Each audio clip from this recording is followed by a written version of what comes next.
Hi viewers, welcome to my channel rocket stories. நம்ம இன்னைக்கு இந்த வீடியோவில் எந்த படத்தை பற்றின ரிவ்யூ பார்க்க போகிறோம் அப்படின்னா, ஆந்திரா கிங் தாலுக்கா அப்படிங்கிற படத்தை பற்றி தாங்க பார்க்க போகிறோம். ஸோ இந்த படம் ஒரு தெலுங்கு படம்.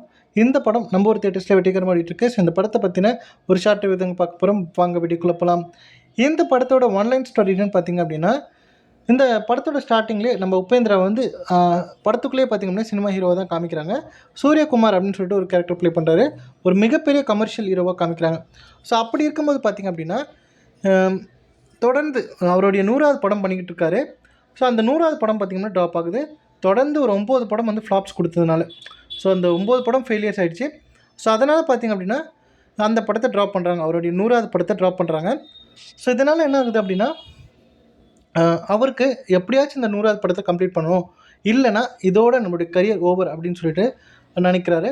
ஸோ அதனால் என்ன பண்ணுறாரு அப்படின்னா, எப்படியாச்சும் இந்த படத்தை முடிக்கணும் அப்படின்னு சொல்லி நினைக்கிறாரு. ப்ரொடியூசர்ஸ் எல்லாம் என்ன சொல்கிறாங்க அப்படின்னா, ஏற்கனவே 9 படம் ஃப்ளாப் உங்களுது. ஸோ இந்த 100வது படத்தை வந்து எங்களால் முடிக்க முடியாது. ஏன்னா எந்த டிஸ்ட்ரிபியூட்டர்ஸுமே இந்த படத்தை வாங்குறதுக்கு தயாராக இல்லை. ஸோ அதனால் எங்களை விட்டுருங்க அப்படிங்கிற மாதிரி ப்ரொடியூசர் சைடில் கைவிட்டுறாங்க. ஸோ அதுக்கப்புறம் இந்த படத்தை முடிக்கணும் அப்படின்னா ஒரு 3 கோடி ரூபாய் தேவைப்படும் அப்படிங்கிற மாதிரி விஷயம் இருக்குது. ஸோ அதனால் என்ன பண்ணுறாரு அப்படின்னா, அவரே வந்து ஒரு நிறைய இடங்களில் போய் பிச் பண்ணுறாரு. அவருக்கு தெரிஞ்ச எல்லா ஃபினான்ஷியல்ஸ் கிட்டையும் கேட்குறாரு. ஸோ ஒரு சில இடங்களில் பார்த்திங்கன்னா தரமாட்டேன் அப்படிங்கிறாங்க. ஒரு சில இடத்துல நான் கொடுக்குறேன், பட் ஏன்னா எங்களுக்கு ஒரு சில கண்டிஷன்ஸ் இருக்குது, அதுக்கெலாம் நீ ஒத்துக்கிட்டே அப்படின்னா நாங்கள் பணத்தை கொடுக்குறோம் அப்படிங்கிற மாதிரி சொல்கிறாங்க. பட் அந்த மாதிரி கண்டிஷன்ஸ்லாம் பார்த்திங்கன்னா இவருக்கு சுத்தமாக பிடிக்கல. அவங்களுடைய கண்டிஷன்ஸ்லாம் இவருக்கு சுத்தமாக பிடிக்கல. ஸோ அப்படி இருக்கிற சுச்சுவேஷனில் பார்த்திங்கன்னா, எதிர்பாராத விதமாக இவருடைய பேங்க் அக்கௌண்ட்டுக்கு ஒரு 3 கோடி ரூபாய் வந்து விழுது. ஸோ அந்த 3 கோடி ரூபாய் யார் போட்டாங்க, எதுக்கு போட்டாங்க அப்படிங்கிறத நம்ம உபேந்திரா வந்து கண்டுபிடிக்கணும் அப்படின்னு நினைக்கிறாரு. ஸோ அதுக்கப்புறம் என்ன மாதிரியான சம்பவங்கள் ஆச்சு அப்படிங்கிறது தான் இந்த ஆந்திரா கிங் தாலுக்கா அப்படிங்கிற படத்தோட மொத்த கதை. அதாவது இந்த படத்தை பொறுத்த வரைக்கும் பார்த்திங்க அப்படின்னா, இந்த படம் வந்து ஒரு அவுட்லைனாக கேட்கும்போது சூப்பராகவே இருக்கும். ஸோ அந்தளவுக்கு சூப்பராக பண்ணியிருக்காங்க. ஒரு ஸ்டோரி லைனாக கேட்கும்போது சூப்பராக இருக்கும். மேக்கிங்கில் எனக்கு தெரிஞ்சு இந்த படத்தில் ரொம்ப கோட்டை விட்டாங்களோ அப்படிங்கிற மாதிரி தோணுச்சு. ஸோ ஓவராலாக பார்க்கும்போது அவுட்லைனாக நல்லாயிருக்கு, பட் மேக்கிங்கில் கோட்டை விட்ட மாதிரி தான் தோணுச்சு. ஏன்னா இந்த படத்தோட ஸ்டார்டிங்கில் உபேந்திரா வந்து அந்த 3 கோடி ரூபாய் யார் கொடுத்தாங்க அப்படின்னு சொல்லிட்டு தேடுற மாதிரி காமிக்கிறாங்க. ஸோ அப்படி போயிட்டு இருக்கும்போது பார்த்திங்கன்னா, திடீர்னு அந்த கதையை அப்படியே டீலில் விட்டுட்டு இன்னொரு கதையை ஆரம்பிக்கிறாங்க. நம்ம ஹீரோயின் இருக்காங்க, ராம் போத்தினி இருக்கார். ஸோ அவருக்கு ஒரு ஹீரோயினும் இருக்காங்க. ஸோ ஹீரோவுக்கு வந்து பார்த்திங்கன்னா திடீர்னு வந்து பார்த்திங்க அப்படின்னா, ஹீரோயினை பார்த்து திடீர்னு லவ் பண்ணுறாரு. அவங்களுக்கு ஒரு பாட்டு போர்ஷன்ஸு, அதுக்கப்புறம் அவருக்கு ஒரு ஃப்ளாஷ்பேக்கு, அப்புறம் ஹீரோவோட அப்பாவுக்கு ஒரு ஃப்ளாஷ்பேக்கு, ஹீரோவோட அப்பாவுக்கு ஒரு ஃப்ரெண்டு, அந்த மாதிரி. ஸோ கதை வந்து வேறு வழியில் அப்படியே ஒரு டைரக்ஷன்ஸ் மாதிரி போயிட்டுருக்கு. ஸோ அந்த மாதிரி வந்து இந்த கதையை கொண்டு போயிட்டுருக்காங்க. இதில் இன்னொரு விஷயம் எனக்கு ரொம்ப பிடிச்ச விஷயம் அப்படின்னு பார்த்திங்க அப்படின்னா, இந்த படத்தை முழுக்க பார்த்திங்க அப்படின்னா ஒரு ஃபேனோட பாயிண்ட் ஆஃப் வியூவில் தான் பார்த்துருப்பாங்க. அதாவது பொதுவாக இந்த மாதிரி பெரிய ஸ்டார்ஸ்லாம் பார்த்திங்கன்னா, இனிஷியல் ஸ்டேஜஸில் 1 படம் 2 படம் 3 படம் அப்படின்னு சொல்லிட்டு ஒரு அப்படியே ஸ்லோவாக தான் ஆரம்பிச்சிருப்பாங்க. ஒரு கட்டத்துக்கு மேலே பார்த்திங்க அப்படின்னா, இவங்களை இவ்வளோ பெரிய ஆளாக்குறது பார்த்திங்கன்னா அவங்களுடைய தீவிரமான ஃபேன்ஸ். ஸோ ஏதோ ஒரு படத்தில் வந்து இந்த ஹீரோ பண்ணுறது அவங்களுக்கு பிடிச்சி போய் அதுக்கப்புறம் என்ன பண்ணுறாங்க அப்படின்னா, அவங்களுக்கு வந்து தீவிரமான ஃபேன்ஸாக மாறிட்டாங்க. ஸோ அதனாலே பார்த்திங்க அப்படின்னா அவங்களுடைய படங்களுக்கு ரொம்ப ஹைப்பை க்ரியேட் பண்ணி ஒரு செட் ஆஃப் பீப்புள் வந்து செட் ஆகிக்கிறதுனால ஸோ அவங்களுடைய படங்களும் பார்த்திங்கன்னா ஹிட் ஆகிடுது. ஸோ அப்படி பார்த்திங்க அப்படின்னா, அப்படி இருக்கக்கூடிய ஃபேன்ஸ் தான் இத்தனை வருஷம், அதாவது இவ்வளோ பெரிய ஸ்டார்ஸாக இருக்கக்கூடிய இவ்வளோ பெரிய ஸ்டார்ஸை, இவ்வளோ பெரிய ஹீரோஸை கொண்டு போகிறது இந்த ஃபேன்ஸ் தான். இவங்க தான் ட்ரை பண்ணி கொண்டு போகிறாங்க அப்படிங்கிறத ஸோ இந்த படத்தோட டைரக்டர் வந்து சொல்ல முயற்சி பண்ணியிருக்காரு. ரொம்ப 100% கரெக்டாக தான் பண்ணியிருக்காரு அப்படின்னு எனக்கு தோணுச்சு. ஏன்னா அவ்வளோ சூப்பராக வந்து அதை வந்து சொல்லியிருக்காங்க.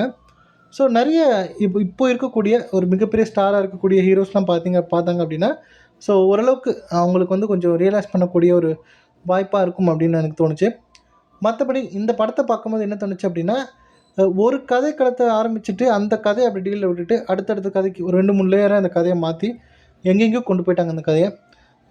மேக்கிங் வைஸ் பார்த்திங்க அப்படின்னா ரொம்பவே வந்து ரொம்ப வந்து கிளீஷேவாக இருக்குது. ஸோ அதே மாதிரி வழக்கமான கதையாக மாதிரியே இருக்குது.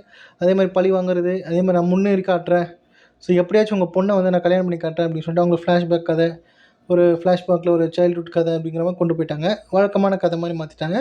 ஸ்டார்டிங்கில் ஒரு ஹீரோ வந்து கஷ்டப்பட்டுட்டு இருக்காரு அந்த அவருடைய படம் முடிக்கிறதுக்காக. ஒரு 100th ஃபிலிம் வந்து பார்த்திங்கன்னா ட்ராப் ஆகுது.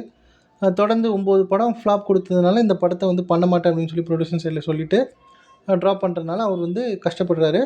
ஒரு 3 கோடி ரூபாய் இருந்தால் அந்த படத்தை முடிச்சிட முடியும், முடிச்சிட்டா நம்மளுடைய கரியர் வந்து தப்பிச்சிரும் அப்படின்னு சொல்லிட்டு அந்த ஹீரோ நினைக்கிறாரு. ஸோ அவர் அப்படி நினைக்கும்போது எதிர்பாராத விதமாக பார்த்தீங்கன்னா அவர் பேங்க் அக்கௌண்ட்டில் வந்து 3 கோடி ரூபாய் வந்து விழுது. ஸோ இந்த ஸ்டோரி லைனே அப்படி கண்டினியூஸாக கொண்டு போயிருக்கலாம். பட் இதெல்லாம் விட்டுட்டு அவங்க வந்து கதையை அப்படி டைல்யூட் பண்ணி ஒரு 3 லேயராக வந்து கதையை கொண்டு போனதுனால ஸோ இந்த படம் ஒரு பெருசாக வந்து எந்த ஒரு இம்பேக்டோ கொண்டு வரலையோ அப்படிங்கிற மாதிரி தோணுச்சு. ஏன்னா ஹீரோயினுக்கு இருக்கக்கூடிய அந்த ஃப்ளாஷ்பேக் ஸ்டோரியாச்சும் லவ் ஸ்டோரியாக இருக்கட்டும் அதுவுமே சுத்தமாக ஓட்டலை. ஸோ உபேந்திரா எப்படியாச்சும் அந்த 3 கோடி ரூபாய் எவன் கொடுத்தான் அப்படின்னு சொல்லி கண்டுபிடிச்சிடணும் அப்படின்னு சொல்லி ஆடியன்ஸ்க்கு தோணவும் இல்லை. ஸோ அதுக்கப்புறம் அவங்க அப்பா கிட்ட ஹீரோ வந்து சவால் விட்டுருப்பார், நான் எப்படியாச்சும் ஜெயிச்சு காமிக்கிறேன் லைஃப்பில் அப்படிங்கிற மாதிரி. ஸோ அதுக்கும் பார்த்திங்க அப்படின்னா அதுலேயும் பார்த்திங்க அப்படின்னா எப்படியாச்சும் ஹீரோ ஜெயிச்சிட மாட்டாரா அப்படின்னு சொல்லிட்டு ஹீரோ நம்ம ஃபேன்ஸ்க்கு நம்ம ஆடியன்ஸாக இருக்கக்கூடிய நம்மளுக்கு எந்த ஒரு எண்ணமும் நமக்கு தோணலை. ஸோ மொத்தத்தில் இந்த படத்தை பார்க்கும்போது ஏதோ ஒன்று ஆரம்பித்து ஏதோ ஒன்று முடித்த மாதிரி தான் எனக்கு தோணுச்சு. ஸோ இந்த படத்தை யாரெல்லாம் பார்த்தீங்க அப்படிங்கிறதையும் கமெண்ட்டில் லீவ் பண்ணுங்கள். யாரெல்லாம் நான் நினச்ச மாதிரி நினச்சிங்க அப்படிங்கிறதையும் கமெண்ட்டில் லீவ் பண்ணுங்கள். ஸோ இந்த வீடியோ பிடிச்சிருந்தால் லைக் பண்ணுங்கள், ஷேர் பண்ணுங்கள். மறக்காமல் என்னுடைய ராகுல் ஸ்டோரிஸ் அப்படிங்கிற என்னுடைய யூடியூப் சேனலை சப்ஸ்கிரைப் பண்ணிடுங்க. தேங்க்யூ.